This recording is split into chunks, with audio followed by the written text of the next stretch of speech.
What's up, XRP family? Thank you guys for joining the video for today. So here we can see, guys, July 25 might be crucial based on this speculation if this fact turns out to be true. Now let's take a look, guys. There has been an ongoing debate in the XRP community as to the timeline within which the SEC could make an interlocutory appeal after Judge Torres' ruling. This comes as in the SEC versus Terraform Labs Do Kwon case. The SEC claimed in a plea that it was considering an appeal of Judge Torres' ruling in the Ripple lawsuit. While opinions remain divided as to what an appeal might imply for the Ripple ruling and its possible timeline, Coinbase Chief Legal Officer Paul Grewal expressed his viewpoint on Twitter. Although 28 USC is silent, 10 days always made sense to me as the right deadline to seek DCT certification of an order for interlocutory appeal. After all, that's the deadline to petition the appellate court. 10 court days from Judge Torres' ruling is tomorrow. So very interesting. We might see an appeal very soon from the SEC, but that's not 100%. But the SEC did make some good hints, guys, on making an appeal because they didn't like what was happening, right? They had a post where they still deemed XRP as a security. They didn't agree with what the judge actually said. Here we can see, guys, the next fastest according to Rispoli is an interlocutory appeal which may end up being decided in early 2025 if it is granted. According to him, if the SEC files an appeal following the court's final ruling, the appeal may not be resolved until late 2025 or early 2026 because a trial may not be possible until early next year. So, some interesting stuff going on, guys, but we are 100% certain that XRP is not a security anymore, right?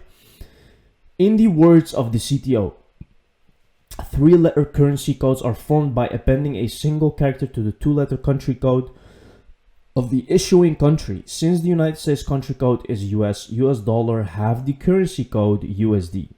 Some non-countries still have country codes. The EU has country code EU, so the currency code for euros is EUR. Of course, XRP is not issued by any country. For assets not issued by any country, the first letter must be X. No country codes starting with X will be issued. So for example, since the chemical symbol for gold AU, gold's currency code is XAU. Understand what is happening here, guys. He's explaining why XRP is literally perfect to become a world global currency. In the early days, we called the ledger's native asset Ripple, so the natural currency code to choose was XRP. I don't think anybody calls them Ripples anymore, but I have heard ZERPs.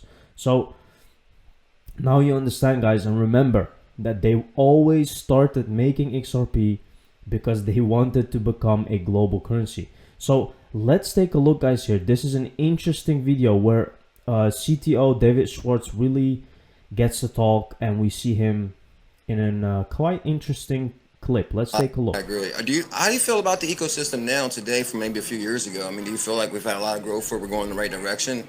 Yeah, I think the much as painful as the bear year was for me, I think that shakeout got a lot of the I have a white paper, give me $100 million people out, and or the people who are just like, I heard that like this streets are raining money, I want to get in this field. People who have no interest in building anything or even understanding the technology, or I think a lot of those people got shaken out, and I think also it proved that there's more to this than just the speculative element, that there actually is an underlying technology, that is an actual problem that we're solving. Exactly. And so I think that's really, really good. I have to say, sometimes I feel like things are taking forever, and other times I feel it's amazing we've gotten as much accomplished in as little time. I think the truth is somewhere in between those two things. But I think there are problems that we can only solve together. Regulatory is a good example. No one company is going to be able to solve some of the regulatory problems. And just on the regulatory front, it's not bad laws that are the problem. There are some bad laws that are a problem, but the biggest problem is uncertainty. People who don't know what they need to do to comply with the law, because the law is like, for example, there's a law that says that if you take custody of someone's money, like there's certain things happen. Well, when do you do that? You know, if I open a payment channel to you and I send you a claim to that, have you taken custody of that money? or is it still mine? Or like nobody knows what the laws mean.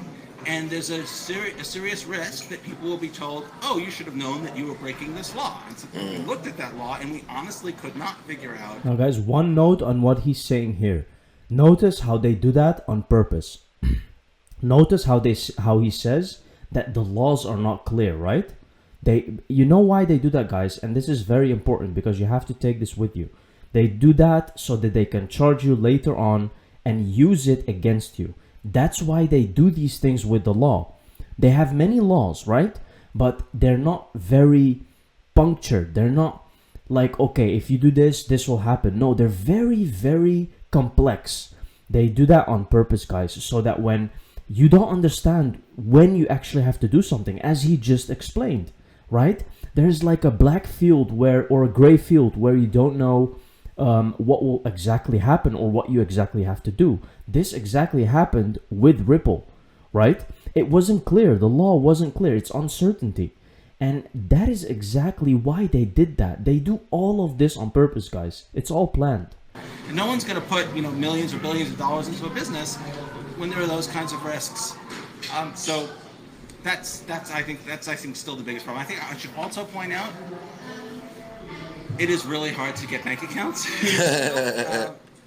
That's another problem. There are hundreds of legal businesses every day that can't operate or open because they either can't get a bank account or lose their bank accounts. Some change has to happen to that, and that is on the government to fix. These look like private banks making private decisions about what customers they'll do business with, but that's not what's happening. What's happening is it's legal uncertainty and it's legal risk that they're mitigating. So this is a very good speech from this guy, right? Because he clearly told you why this loss even happened, right? It's the uncertainty that is in the laws, and they don't want to make it clear because then it will be too easy for everyone. It was never Bitcoin. Its purpose was just to make the herd think they had power. The government will bring out the tanks and guns before allowing that. Let's take a look what Elon Musk says, guys. So, and I would like to see Bitcoin succeed. I think there's some merit to, this is not a slam on Bitcoin, there's some merit to considering something that has higher max transaction rates and lower transaction cost. And kind of seeing how far you could take a single layer network where the exchanges act as a de facto second layer. I think you can probably take that further than people realize. And as bandwidth increases over time, latency decreases. SpaceX's Starlink is actually playing a role in this.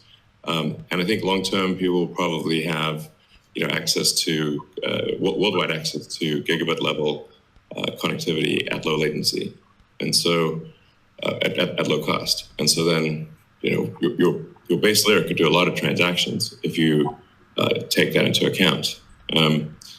So yeah, but like I said, Bitcoin with a layer 2 system, so they could scale to do a vast number of transactions. Same goes for Ethereum.